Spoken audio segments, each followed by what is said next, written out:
ठीक है, सीयूटी का एग्जाम एक ऐसा एग्जाम है जहाँ पे सबसे ज्यादा अगर कुछ पूछा जाता है तो वो है वोकैबुलरी। याद कैसे करें, कैसे पढ़ें, कुछ समझ नहीं आता। आप कोई डिक्शनरी तो है नहीं तो आपको सारे वर्ड्स याद होंगे, या मैं कोई डिक्शनरी नहीं हूँ, मुझे भी नहीं याद सारे वर्ड्स। कैसे कर सकते हैं फिर?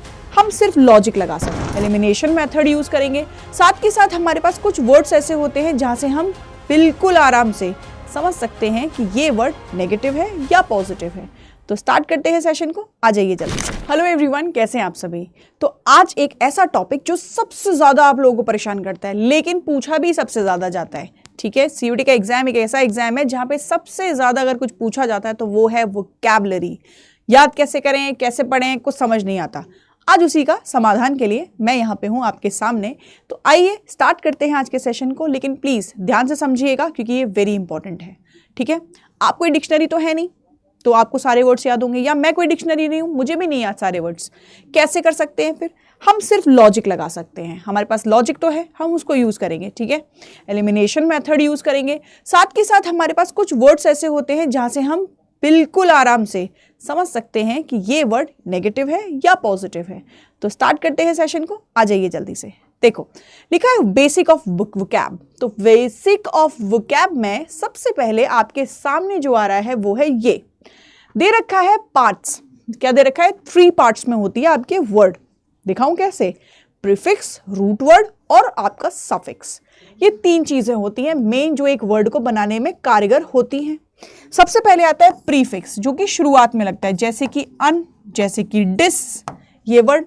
और हमें पता चल जाता है कि अच्छा अन और डिस लगा हुआ है, मतलब ये वर्ड तो नेगेटिव है। समझ गए? फिर आता है हमारा मेन वर्ड, रूट वर्ड, जैसे कि जिसको हम बोलते हैं base word with its own meaning. इसी शब्द से सारे शब्द बनाए जाते हैं। अलग अलग तरीके के शब्द इसी रूट वर्ड से होते हैं। किसी के साथ में सफिक्स लगा देते हैं तो किसी के साथ में प्रीफिक्स लगा देते हैं, या किसी के साथ में दोनों भी जोड़ देते हैं। समझ गए? इस तरीके से, मतलब मेन क्या है ये, तभी तो इसको रूट बोला गया है, जड़। सही है। फिर आता है अपना सफिक्स, जिसको लास्ट में लगाते हैं, जैसे कि TION। सही है, जैसे कि FUL, फुल। इस तरीके के शब्दों को समझ रहे हो? तो आप यहां से भी ब्रेक कर सकते हो, रूट और सफिक्स भी ले सकते हो, आप सिर्फ रूट भी ले सकते हो, या फिर आप सफिक्स को ब्रेक करके प्रीफिक्स और रूट ले सकते हो। इसका मतलब ये हुआ कि जो रूट वर्ड हुआ वो कॉमन है। यस, रूट वर्ड ही तो मेन चीज है, तभी तो उसका नाम रूट रखा गया है, जड़। मैम एक बार एग्जाम्पल से समझाओ, बोलना चाह रहे हो ना ऐसा? आ जाओ समझाती हूं। ये रहा आपके सामने एग्जाम्पल, है ना सामने। हमने देखा मेन वर्ड, हमें फोकस करना है मेन वर्ड। रूट वर्ड क्या है? कंफर्ट, आराम। ठीक है, तो रूट वर्ड हुआ हमारा कंफर्ट। ठीक है, और मैंने उसमें लगा दिया अनकंफर्ट, अनकंफर्ट। फिर मैंने इसके आगे लगा दिया सफिक्स अनकंफर्टेबल। तो इसका मतलब कंफर्ट एक वर्ड हुआ कंफर्ट, दूसरा वर्ड हुआ अनकंफर्ट, और तीसरा वर्ड हुआ अनकंफर्टेबल। ठीक है, और चौथा वर्ड हुआ सिर्फ कंफर्टेबल। अन हटा दो तो चौथा ये हो गया।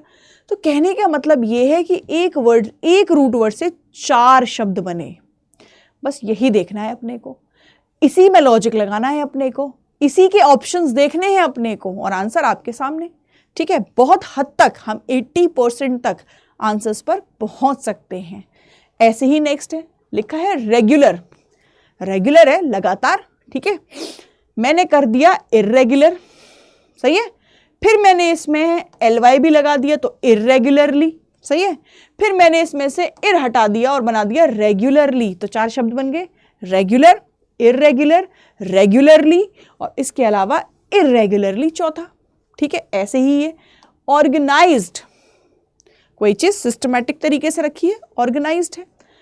डिसऑर्गेनाइज्ड, 2 वर्ड, तीसरा डिसऑर्गेनाइज्ड, तीसरा वर्ड, चौथा बना आपका डिस हटा दिया ऑर्गेनाइज्ड। तो ऑर्गेनाइज है ना, डिसऑर्गेनाइज, डिसऑर्गेनाइज्ड, और इसके अलावा ऑर्गेनाइज्ड चौथा वर्ड। बिल्कुल ऐसे ही आपके सामने कॉन्फिडेंट, कॉन्फिडेंट विश्वास है ना, अनकॉन्फिडेंट विश्वास नहीं है, कॉन्फिडेंटली सफिक्स लगा दिया और अन हटा दिया तो कॉन्फिडेंटली। सिंपल। बिल्कुल ऐसे ही रेस्पेक्ट, आदर और सम्मान किसी का, इसमें अन, ये हमें पता होना चाहिए। डिस अन हमारे नेगेटिव हैं, तो कोई भी वर्ड के पहले डिस और अन लगाए, समझ लो नेगेटिव को बता रहा है, सिंपल इज दैट। ठीक है, तो डिसरेस्पेक्ट, और इसमें मैंने फुली कर दिया तो डिसरेस्पेक्टफुली, और इसमें मैंने डिस हटा दिया तो रेस्पेक्टफुली। इस तरीके से आपके पास बन गया रूट वर्ड। तो कहीं ना कहीं देखा जाए, हमें वोकैब करने के लिए हमें याद नहीं करना चाहिए, हमें हमेशा लॉजिक लगानी चाहिए।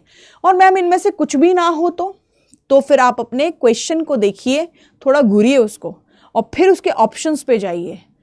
आपको कहीं ना कहीं किसी ना किसी वर्ड में इनमें से कुछ ना कुछ मिल ही जाएगा, कोई ना कोई रूट वर्ड मिल ही जाएगा, तो आप उसको हटा सकते हैं, एलिमिनेट कर सकते हैं। और एलिमिनेट करते करते 4 ऑप्शन में से एक ऑप्शन ऐसा आएगा, आपको लगेगा ये आंसर है इसका, लॉजिकल, क्योंकि इसी तरीके से कॉम्पिटिटिव एग्जाम को जीता जा सकता है। आप ये सोचें कोई एकेडमिक पेपर है, आपका बोर्ड का एग्जाम है, ऐसा नहीं होता। वो एक छोटा सा सिलेबस होता है, उसको पढ़ा, एग्जाम दिया है। ये कॉम्पिटिटिव एग्जाम है, यहाँ बहुत सारा सिलेबस होता है। कहने को तो इतना सा दिखाते हैं, लेकिन होता बहुत सारा है, और उसमें से क्वेश्चन आपसे पूछे जाते हैं अलग अलग पैटर्न से। ठीक है, तो उसको ऐसे करना है। मैम फिर भी ना आए तो फिर छोड़ना सीखो, क्वेश्चन को स्किप करना सीखो, वो बहुत ज़रूरी है। एक एग्जाम को क्रैक करने के लिए क्वेश्चन छोड़ना आना चाहिए। ऐसा नहीं होना चाहिए कि इसको तो करके ही दिखाऊंगा, तो फिर तुम वही कर पाओगे, बाकी सारे छोड़ दोगे, टाइम ही नहीं बचेगा। तो स्किप करना भी बहुत एक इम्पॉर्टेंट पार्ट होता है एक कॉम्पिटिटिव एग्जाम के लिए। तो मेरी तरफ से एक छोटी सी हिंट, एक छोटी सी ट्रिक आप सबके लिए है, जल्दी से देख लीजिए। इसी तरीके से आपको आगे अपनी वोकैबुलरी को सॉल्व करना है। और आपको तो पता ही है, आपको मेरी क्लास देखनी है जहाँ पे मैं वोकैबुलरी कराती हूँ। स्टूडेंट्स, आपके लिए बहुत क्रूशियल टाइम है। आपको भी पता है आपके बोर्ड के एग्जामिनेशन बिल्कुल सर पर हैं, और सीयूटी का पेपर तुरंत बाद होने वाला है। तो क्यों ना अपनी तैयारी को और दमदार किया जाए, क्यों उसमें डिले किया जाए, क्योंकि अभी हमारा सीयूटी हिंदी मीडियम आप लोगों के लिए लेकर आया है कुछ खास, जो कि है बहुत बड़ी सेल।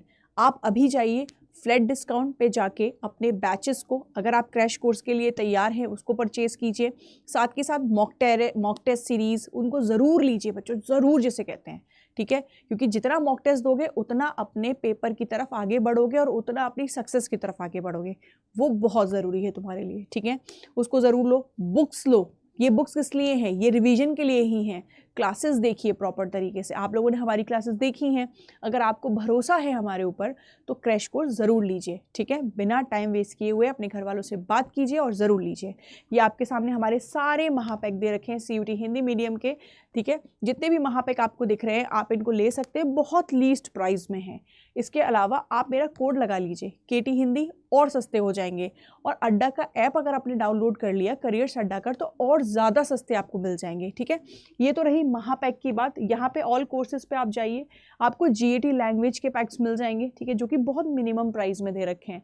कोड लगाने के बाद और सस्ते, और 1% का और सस्ता हो जाएगा अगर आप करियर्स अड्डा के ऐप से डाउनलोड करोगे। ठीक है, इसके अलावा और क्या क्या है यहाँ पे, ये है सीयूटी साइंस का पूरा पैक, ये है सीयूटी हिंदी का क्लास 12th का, ये सर का है, इसको भी आप ले सकते हैं, परचेज कर सकते हैं। साथ के साथ अगर मैं बात करूँ क्रैश कोर्सेज की, हमारे जो हैं तो प्रैक्टिस हिंदी मीडियम के जो दे रखे हैं बैचेस, ये सिर्फ 284 में है। ऐसे बैचेस पे ज़रूर फोकस कीजिए, प्रैक्टिस बैचेस हैं ये आपके लिए बहुत ज़्यादा फ्रूटफुल साबित होंगे। ठीक है, तो बस आज के लिए इतना ही। Bye bye and take care. Thank you so much, bye.